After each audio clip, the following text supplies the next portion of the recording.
FIA 国際自動車連盟が定めるドライバースタンダードガイドラインは安全性の向上とドライバーの健康を確保するために制定されました。これは運転に必要な身体的・精神的能力を評価し、適切な基準を設けることで競技中の事故や健康リスクを最小限に抑えることを目的としています。具体的なきっかけとしては、過去の事故やドライバーの健康問題が増加したことが挙げられます。これにより厳格な基準が必要とされ、FIA はこれらのガイドラインを策定しました。FIA 国際自動車連盟のドライバースタンダードガイドラインは主に以下のカテゴリーに適用されます。1、フォーミュラ1、F1、2、フォーミュラ2、F2、3、フォーミュラ3、F3、4、ワールドシリーズバイルノー、WSR、5、インターコンチネンタル GT チャレンジ、IGTC、6、FIA 世界耐久選手権 WEC、 7、FIA GT シリーズ、8、FIA 世界ラリークロス選手権ワールドラリークロスチャンピオンシップ、9、FIA 世界ツーリングカー選手権 WTCC。 これらのカテゴリーに参加するドライバーは FIA のガイドラインに従う必要があります。ガイドラインは安全性、公平性、スポーツマンシップの確保を目的としています。 FIA 国際自動車連盟のドライバースタンダードガイドラインはドライバーの身体的・精神的健康を維持するための基準を定めたものです。このガイドラインはドライバーのパフォーマンスを最大限に引き出すために適切なトレーニング、栄養、休息、メンタルヘルスケアを強調しています。具体的な内容としては以下のようなポイントが含まれます。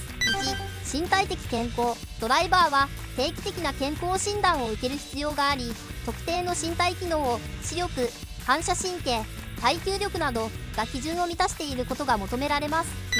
2、栄養管理。ドライバーはバランスの取れた食事をとることが推奨され、適切な栄養補給が重要視されます。3、トレーニング。ドライバーは定期的な運動とトレーニングを行い、筋力、柔軟性、反応速度を維持することが求められます。4、メンタルヘルス。ドライバーのメンタルヘルスも重要であり、ストレス管理やメンタルトレーニングが推奨されます。これらのガイドラインはドライバーが長期的に安全かつ効果的に活動できるようにするためのものです。ドライバーは FIA 国際自動車連盟によって定められた厳格なドライビングスタンダードガイドラインに従う必要があります。これらのガイドラインはレース中の安全を確保し、公平な競争を促進するために設けられています。具体的にはオーバーテイクやディフェンスの時の行動規範、トラックリミットの遵守、イエローフラッグやセーフティカーによる再スタートの手順など、レース中における様々な状況に対応するための指針が含まれています。ドライバースタンダードガイドラインは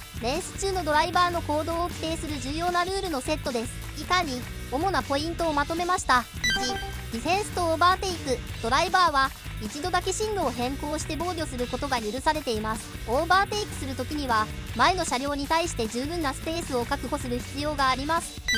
2、トラックリミット。ドライバーは常にトラック内で走行しなければなりません。トラックの外に出た場合、アドバンテージを得たと判断されるとペナルティが課されます。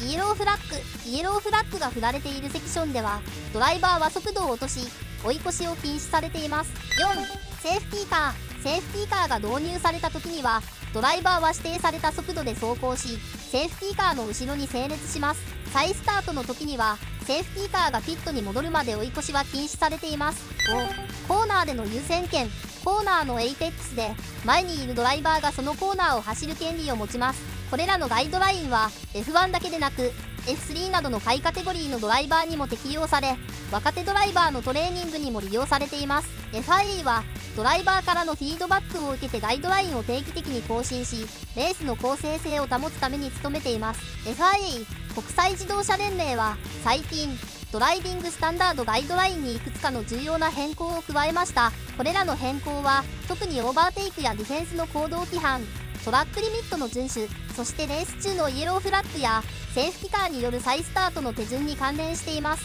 2024年10月の F1 アメリカグランプリでランドノリスへのペナルティをめぐる論争を受けて FIA はドライバーたちと協議を行い、その結果ガイドラインの改定に同意しました。これらの改定はレースの公正性を保つために不可欠であり、ドライバーたちからのフィードバックを反映しています。また FIA は2025年に全カテゴリーで施行される新たなドライビング基準ガイドラインを作成することも発表しており、これはレース裁定や若手ドライバーの訓練にも影響を与えることになります。これらの変更は F1 をはじめとするモータースポーツの透明性と安全性を高めるためのものであり、今後のレースにおいて重要な役割を果たすことでしょう。